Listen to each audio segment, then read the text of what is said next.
Hi, everybody. Welcome to High Frequency Mindset Podcast. I'm happy you're here today, and I'm very happy to introduce our guest, Nancy McKay. Nancy, welcome. Hi, Sally. Thank you for having me. Well, I'm very happy you're here, and I'm very happy to read your bio to introduce you to everybody. Nancy McKay is a Life and Equus Coach who helps women stop over-drinking. She is the founder of Amazing Outlook Coaching and works with women virtually and with the help of horses to uncover the limiting beliefs and behaviors that are keeping them stuck in the effing muck. I love that. Nancy quit drinking in 2009. Nancy is a contributing author to 3 multi-author books. Her chapter, The Intersection of Desperation and Grace, was published in Ready to Fly, Volume 3 in 2020. 2021 brought The Gifts of Adversity, her contribution to the international bestseller, Phoenix Rising, Powerful Women Who Rose from the Ashes to Claim Their Place. In 2022, this year, Nancy contributed Your Inner Wisdom to another international bestseller, Corporate Dropouts, From Employee to Entrepreneur. All 3 capture her inspiring story of recovery and creating a new life after cancer. She is an executive contributor to Brainz Magazine. Oh, interesting, so am I. And she has been selected for their Brainz 500 global list of influential leaders. She has also been published in Authority Magazine, Medium, and Thrive Global. Nancy is based in Lakewood, Colorado, and is available for speaking opportunities across the U.S., global, and virtual summits, podcasts, and interviews. Again, Nancy, welcome. Thank you so much for being here. Thank you. Thank you very much. So you and I met, golly, probably a year or so ago, I think now. I think that's right. Yes. And it's been a while. Wow, lots has happened since then. Yes, indeed. Yes, Yeah. indeed. So I'm interested in your approach of using horses as a way for women to tap into all of those things and discover their power, overcome limiting beliefs and decisions. How did you get to that? Well, horses, as far as I'm concerned, are just magic.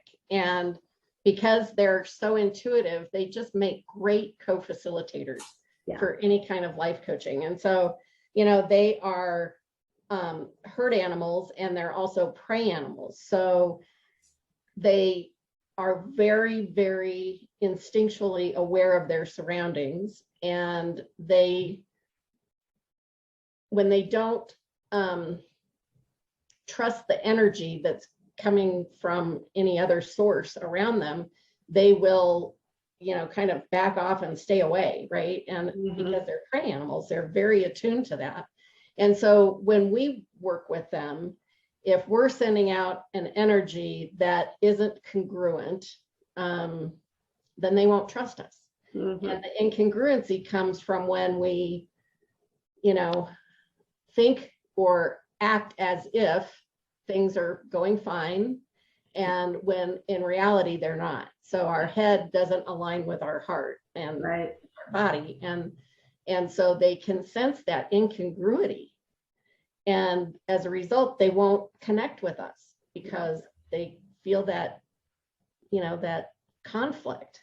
And so it's not until we, you know, we get quiet and we allow ourselves to land in our truth that they will really connect. And it's just amazing, because then we know, you know, just by watching them and their responses to us, if we're, you know, on the right track or if we're lying to ourselves, basically. Yeah. So, fabulous. fascinating. Yeah. I mean, and what you said is so true, right? We do lie to ourselves. We're in denial. We have cognitive bias and cognitive dissonance and all those kinds of things that we delude ourselves with, thinking, oh yeah, I'm okay, I'm fine. And yet horses are such a fabulous barometer for what's really going on. Absolutely. Yeah. Absolutely. Yeah, energetically. As you were describing that, I remember a movie from, I don't know, at least a decade ago. People were in a 28-day rehab program. Oh yeah. Mm-hmm. Remember 28 Yep. days? And part Sandra of the Bullock. therapy was horses, Yep. working with the horses. Yep. And, you know, if you'll remember, the one horse that Sandra Bullock was working with wouldn't lift his hoof for her because she was, you know, she was in such conflict, and she was fighting with, you know, she didn't realize it, but she was fighting with the horse. She wasn't inviting the horse. She wasn't addressing her issues. And so the horse was like, I'm not playing. Yeah, absolutely. You know? And as soon as she, you know, once she was out of rehab, she came across a policeman's horse or something, a horse in the city. And she had finally landed on her truth that she wanted to be in recovery. She wanted to ditch the boyfriend who wasn't good for her. And she had finally landed on her truth, and she walked up to the horse and picked up his hoof, I think, you know. And so it just goes to show, you know, of course that's Hollywood, but that's the way it works. I mean, it's yeah, absolutely. Even in Hollywood, there is some truth sometimes. Yeah, absolutely. Absolutely. Yeah. And what an amazing personal journey for you, having gone through that and your own recovery, and then to use that knowledge and wisdom to guide others. Well, if I had come across this, you know, 15 years ago, I wouldn't have necessarily had the journey that I've had, because I would have been able to prevent myself from hitting rock bottom and getting so bad and so on and so forth. But what is so fulfilling for me is to be able to introduce this to my clients and let them feel this incredible connection, and it really is effective and an efficient way to do coaching, because the feedback is so rapid, and you can feel it at a cellular level. Yes. That it just is, you know, very, very efficient. Yeah. Yeah. Because as we were saying, you know, you can't delude yourself. You can't live in that illusion that everything is okay, because you do have that instant feedback. Exactly. Yeah. Exactly. Yeah. Yeah. Amazing. And what you said also is very true. You know, I think for those of us who go through those kinds of experiences and then build the tools for other people, that's why we do it. Because as you said, gosh, if you'd known this a decade ago, 15 years ago, then it would have been a totally different path. And so you've created the path for others. That's amazing. Yep. And that's what I want to do is to help other people not have to hit their rock bottom. Yeah. And you know, try to intervene earlier in the process. Yes. Yeah. So they can take a shortcut. Exactly. Exactly. Yeah. Perhaps save time and pain and all kinds of things along the way. Exactly. Yep. Yeah. Yeah. So you mentioned also limiting beliefs. And so here's a theory I want to throw out to you and get your feedback. I think many times and speaking for myself here, we self-medicate, we do those kinds of things to divert ourselves from the true pain, the inside, the limiting beliefs that then cause the limiting decisions, things around worthiness and feelings of deservingness and those kinds of things. Is that something that you find in the people you work with? Absolutely. And that, you know, that doesn't just go for people who are over drinking. Yeah. I mean, certainly people that are over drinking are definitely in that boat, right? Yeah. But everybody numbs from, you know, one way or another. Yeah. And it's just, if we can learn how to control our minds, and nobody does this perfectly, and nobody does it, you know, 100% of the time.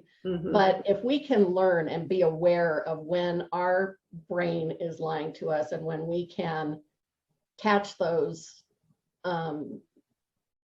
thoughts that are just sending us down the rabbit hole, then we can really make progress in whatever our challenge is. So it's just, I believe that everything really starts with mindset. Absolutely. Absolutely. So I had a question on the tip of my tongue and now I lost it. Go ahead and talk about mindset, because I agree it's very important. Well, one of the things that I've learned from not only my coach training, but also from the coaches that I have hired is that, our thoughts about a circumstance can be true or not, but the circumstance is neutral. It's yes. The circumstance doesn't have any emotion attached to it. It's our thoughts that create the emotion, right? So if we're up against a challenge and we think that, the world has dealt us a horrible deck of cards, a horrible hand, then that thought creates a feeling of anger or sadness or, desperation or whatever, right? And then that feeling drives our actions. So we either pull the covers over our head or start complaining, or we're, horrible to live with or whatever, but we're taking actions that support that feeling and support the thought that we first had. And then we get a result, we're unhappy as hell. Yeah. And so, if we can change the thought from, the universe has dealt us a crummy hand to, this is the hand I was dealt. What am I going to do with it? Because we have a choice. We always have a choice.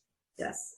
How we're going to respond to every circumstance that happens to us. And so, some are harder than others. Right. I'm well aware of that, but we have that choice. And so we can change the thought, and it doesn't have to be a 180. It doesn't have to be from I'm mad as hell to I'm happy as a lark, and skipping through the tulips.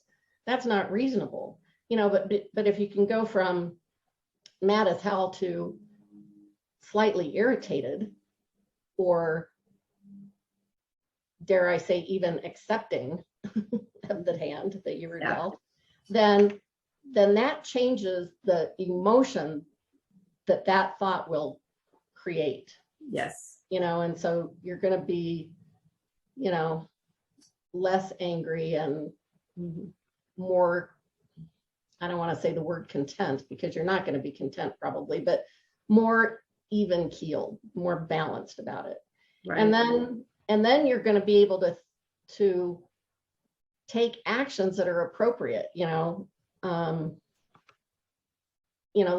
Let's say you've gotten a cancer diagnosis, or you're afraid of cancer happening.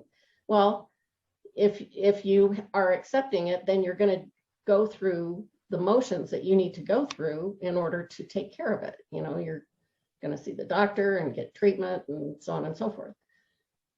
And then the result is maybe you'll get cured, right? Right. As opposed to just being angry that the universe has given you cancer, right? The universe didn't give you cancer. Our bodies are full of cancer cells, whether we are whether we actively have cancer or not. We all have cancer cells in our body. And so it just depends on if those cells decide to activate. And, blaming the universe or whatever isn't going to help the situation. Exactly. So, and I got cancer before I started my coach training, but when I got cancer, I never thought, why me? For some reason, and I don't know why, but I thought, why not me? The odds were you know, the odds are the odds. And, you know, so I got cancer and it scared me. And then I, you know, I was very lucky and I took care of business. And so, you know, it's all in how we look at it. It could have been so much more difficult if I had been angry about that. Exactly. You know, I think that progression that you laid out is so correct too. It's, you know, and perhaps going one step back, the programming that we have, I call it mind apps, like on your phone, but the programming really determines our thoughts in many instances. Oh, absolutely. And then we have the feeling, the emotion that causes the action, that causes the result. And then that result is going to reinforce our programming. So we just get more of the same. So how do we interrupt that cycle? How would you suggest that someone interrupt that cycle? Well, I think when we learn to get curious about our thoughts. So, you know, if we've gotten a result that we don't like, then we can do, you know, I've been taught to do writing about it. And, you know, I do a brain dump, and I've been taught to, you know, just throw it out all on paper and circle my thoughts and look at those thoughts and see where I can change them from what they are to something slightly better that's going to make me feel better and take a different action that will give me a different result. And we can think about it from, well, how would I rather feel than mad as hell? You know, how would I rather feel? Exactly. I'd rather feel neutral or, you know, whatever, but you can choose how you want to feel and then come up with a thought that will support that you believe in. You know, you can't, you know, believe that, you know, something completely unreasonable. You know, it has to be something that you can really buy into in order for you to create a different emotion and then different actions and a different result. That's the power of the reframe. Because we can choose how we think about it. Because honestly, most of the things that we tell ourselves are not true. And so if we can choose a different thing to tell ourselves about our situation that could be equally true, right? And yet one of them is going to have more utility for us personally in terms of that whole progression of feelings, actions, results, and so on. Why not choose it, right? Why not choose the reframe that is going to have more usefulness for us personally? Absolutely. And when we even integrate our body wisdom into it. So, you know, when you were just saying that, you know, we lie to ourselves, our brains lie to us all day long. You know, all day long. But our bodies never lie to us. And so if we can learn how to tap into our body wisdom and really feel how our body feels about that thought, and if we, you know, if we get a gnarly feeling, you know, if our throat, you know, tightens, or we get a sore stomach, or our heart starts pounding furiously, you know, we know that the thought that we're thinking is a bad idea. You know? But if you get an excitement or a calmness, or you can feel your jaws unclench, or your shoulders relax. Your shoulders drop. Then you know you're onto something, right? And then you can recreate that. You know, just like you said, when we get a certain result, then we play that tape over and over again. Well, you can play a good tape over and over again too. Absolutely. So, and those, you know, those body cues, I think, are some of the things that we're running away from when we self-medicate with substances. And it doesn't have to be an alcohol or a drug substance. It can be caffeine. It can be Netflix. You know, Netflix, binging. You know, binge restrict is not all about substances. It's about behaviors as well. We're running away from those messages that our bodies and our minds are sending to us. Absolutely. And I'm going to be talking about that specific topic in a summit that takes place in May, and I'll send you the information and a link on that. So yeah, fabulous. So and put it in the show notes. Yeah, it's all about how horses can help us not numb. You know, basically, my talk is all about that. So it's really powerful, and it's so easy for all of us to do is numb. And the reason, I think one of the reasons why is we were never taught, I don't know about you, but I certainly wasn't taught that we're supposed to, you know, that no one ever said that we shouldn't feel discomfort. Yeah. Right. So when we feel discomfort, we argue with it because we don't think we're ever supposed to feel that way. Yeah. Right. And the truth of the matter is none of us get through life unscathed with no discomfort. Mm-hmm. And if we learn how to sit with it and really honor it and kind of ask ourselves, what am I supposed to learn from this? Yes, yes. Then it's not that big of a deal. Yeah. And we can learn how to reframe and get through it and learn something and change our behaviors because of it. Yeah. We can maintain a sense of detachment, not in the sense of, I don't care, but rather just kind of, you know, step out of the emotion for a moment, be curious about it. Exactly. What you were saying, you know, why is this here? What does it mean? What is it trying to tell me? When we're curious and open-minded about it, then we take away the power of it. Exactly. And, you know, and we all have that. And no matter how, you know, I mean, last week, I had a whole lot of discomfort that I had to get curious about. Yeah. And it was uncomfortable, but we all go through it. Yeah. And when you have the tools, you can get through it in a better way. And it's, you know, it's so interesting because when we, you know, Byron Katie essentially says something like, you know, when you disagree with what's happening, you know, when you don't like that feeling and you fight it, then it persists. And, you know, that's what causes suffering, is when you are disagreeing with life. Yeah. That's what causes our suffering. Yeah. When we don't think something should be the way it is. Right.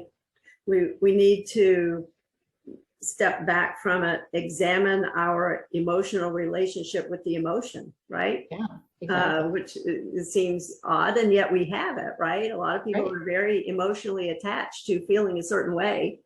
And that's another way of mindfulness and mindset, right? Yeah, definitely. Yeah, definitely. I have a couple more questions for you. Sure. First, so in my coaching, one of the acronyms I use is MSG. That stands for mindset, skill set, get off your asset. I love it. That's great. Thank you. I think that encapsulates a lot of very important concepts, and we talked about mindset. So in your coaching, in your business, in your life, your personal life, is there an overarching principle like that, maybe, that you could point to and say that is partly or maybe mostly, you know, responsible for your success, your well-being, your happiness? What could you share with people? Boy, that's a good question. I don't really have anything catchy like you do. I love that.